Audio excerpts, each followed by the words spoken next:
Esse é um daqueles vídeos que a gente assiste, mas não acredita que está ouvindo.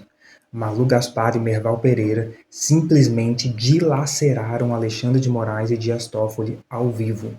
Eles não mediram palavras para dizer que Alexandre de Moraes e Dias Toffoli sabiam exatamente o que estavam fazendo.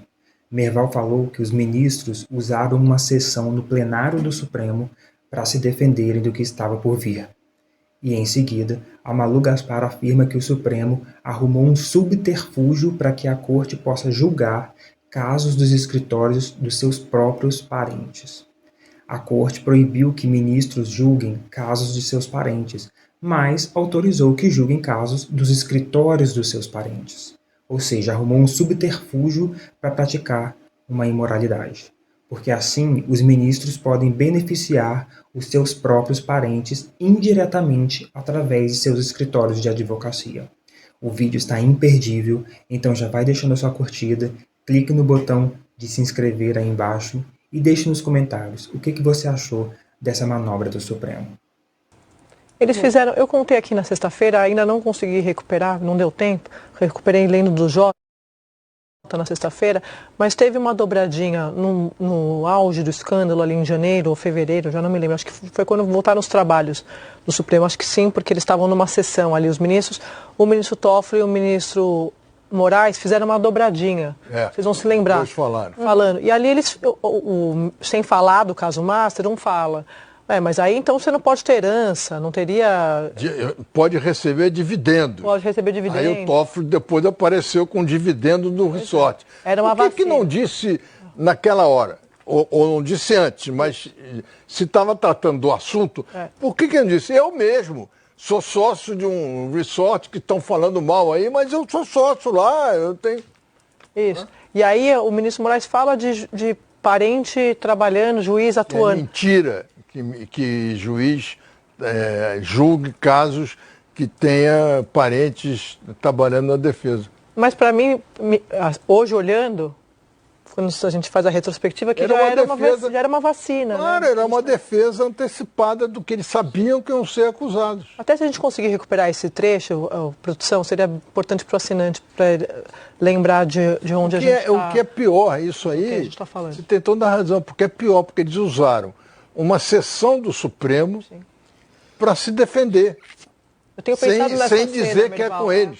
Eu tenho pensado nessa cena, na verdade, foram algumas fontes do Supremo que me alertaram para isso. Claro. Lembra quando eles falaram? Aí eu fui rever no final da semana e, de fato, estava tudo ali sem ser dito. Né? Sendo que a fala do ministro Alexandre de Moraes naquele momento era assim, é mentira como tem falado que parentes não podem, que os parentes não podem atuar. Na verdade, a gente não tem falado isso. A gente tem falado, que é o que aconteceu, que o Supremo liberou para atuar em ações no próprio Supremo escritórios dos parentes. Se tiver o parente, é impedido, mas se tiver o escritório, quer dizer, é um subterfúgio. Vamos combinar que é isso, né, em bom português. E essa mudança da legislação no Supremo, eu não sei se é uma coisa interna ou é uma lei, né? É uma decisão que eles tomaram em um inquérito. Eu acho que é uma lei que eles Era uma lei do Código 2023, de Processo. Processo penal. Penal. E aí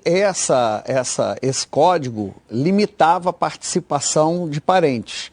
Aí a Associação de Magistrados Federal entrou no STF e o STF reverteu a decisão. Em 2023. Foi agora em 2023. Uma coisa relativamente recente. E o contrato, por exemplo, é de 2024. Ele foi fechado em 16 de janeiro de 2024. Por isso que eles estão falando ali que ele ficou efetivo de fevereiro a novembro, quando acabou o master, basicamente. Né? Foi até o final do banco.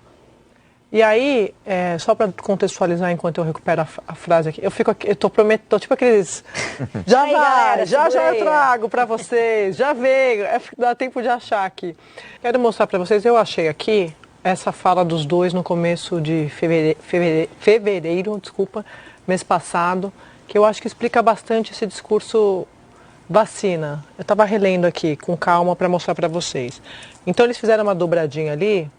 O ministro Moraes criticou a demonização de palestras e o Toffoli defendeu a autocontenção de juízes em meio à discussão sobre o Código de Ética no Supremo. E aí, olha só o que eles falaram.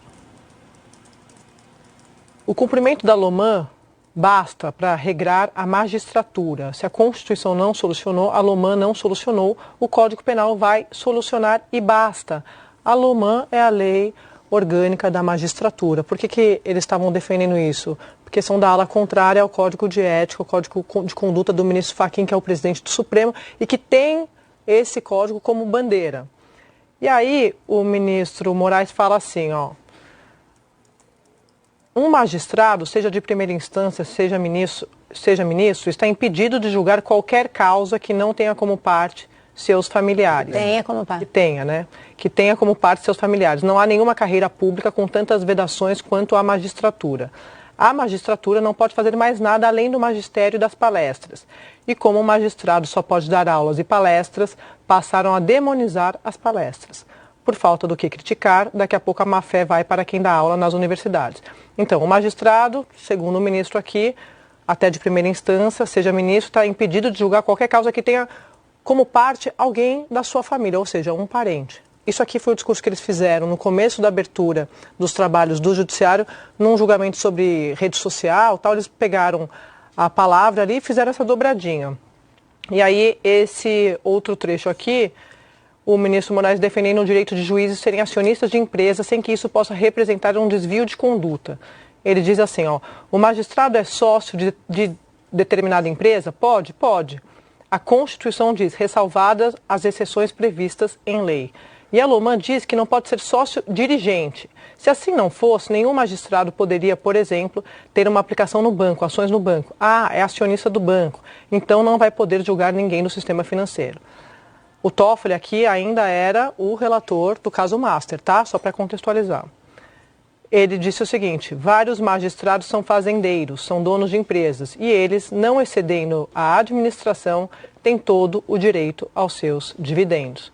Então, isso aqui, como eu disse para vocês, 4 do mês passado, não se sabia ainda, o Toffoli ainda não tinha admitido que era o dono do resort, e não se sabia ainda esses detalhes da troca de mensagens entre o Vorcaro e o ministro Moraes.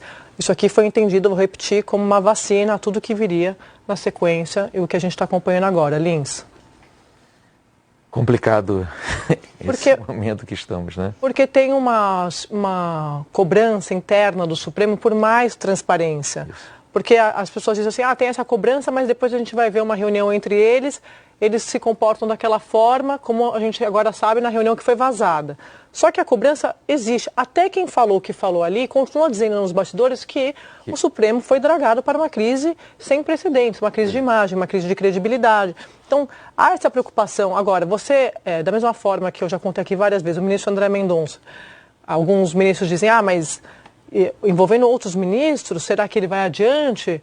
Ora, se for seguir a lei e se tiver algo que precisa ser investigado, precisa ser detalhado, é óbvio que vai. Mesmo se isso tiver relação com alguém com quem ele convive. Só que a gente está vendo diferente, né, Lins? Porque essa reunião aconteceu, essa fala dos ministros ocorreu no dia 4 de fevereiro e o anúncio de que seria feito um código de ética e a indicação da ministra Carmen Lúcia para ser relatora desse código de ética ocorreram no dia 2 de fevereiro. Quer dizer, tem mais de um mês. Em seguida era para ter uma reunião, um almoço entre os ministros que discutiria isso. O clima ficou tão ruim que o tal almoço foi cancelado e depois disso nunca mais se falou a respeito de código de ética. Então, quanto mais se agrava a crise, mais o Supremo foge do tema do código de ética, é meio incompreensível. E aí nos bastidores se queixarem de que o Supremo está sendo dragado para a crise. Se o Supremo não reagir, ele vai ser cada vez mais dragado para a crise. É impossível não ter essa reação. Olha, o Fachin já deu um primeiro passo. A família do Fachin saiu do escritório de advocacia e vai tratar de assuntos, quer dizer, continuou sendo advocacia, mas nada ligado a Supremo, Tribunais Superiores e tal. Ele realmente está fazendo o que pode para dar o exemplo. Merval, mas ele é o presidente da instituição. Ele fazer o que ele pode na física, acho bom, mas... O problema é o seguinte, ali no presidente todo mundo é. que é rodízio. Sim. Não é mérito nenhum ser Ele não presidente manda em Supremo. ninguém, é isso. Não, ele não tem poder, Não mas tem ele tem uma mérito questão nenhum. de liderança num momento difícil para a Mas é instituição. o seguinte, ser presidente do Supremo não tem mérito nenhum. É um rodízio, simplesmente um rodízio. Então, o sujeito não manda em ninguém. Não tem jeito. E mais do que isso, Ana, jogando para você, o que existe hoje, e existe, na verdade, desde sempre do escândalo Master, é uma tentativa de solucionar por meio de um acordo. De bastidores. Só para deixar isso claro, eu falo aqui há muito tempo disso e continuo dizendo. A saída que eles buscam é um acordo para baixar a bola, diminuir a temperatura e vida que segue. Foi tentado. Vamos lembrar que o ministro Gilmar Mendes apresentou um projeto, uma proposta para Impedir, né, que se impedir, votasse. basicamente, que o Senado empichasse algum ministro, né? Aumentava o quórum, aumentava várias... E a reação foi tão ruim que também ficou na gaveta. Junto com o Código de Ética, esse ficou na gaveta também. Eu sou meio voto vencido, porque eu acho que Código de Ética é tática diversionista nesse momento, não que a intenção do Fachin seja essa.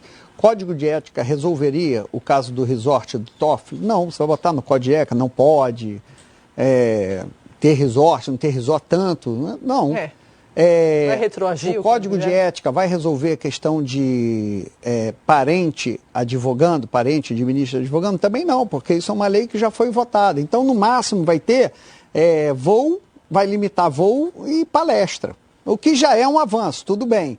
Mas... Limitar e explicar, né? Revelar, prestar contas né, de que foi feito. E tem um efeito moralizador junto à sociedade, né? Do tipo, demos uma resposta, reconhecemos que há algo fora de ordem. Só que, não estou concordando, estou dizendo que qual seria a intenção de um código de ética.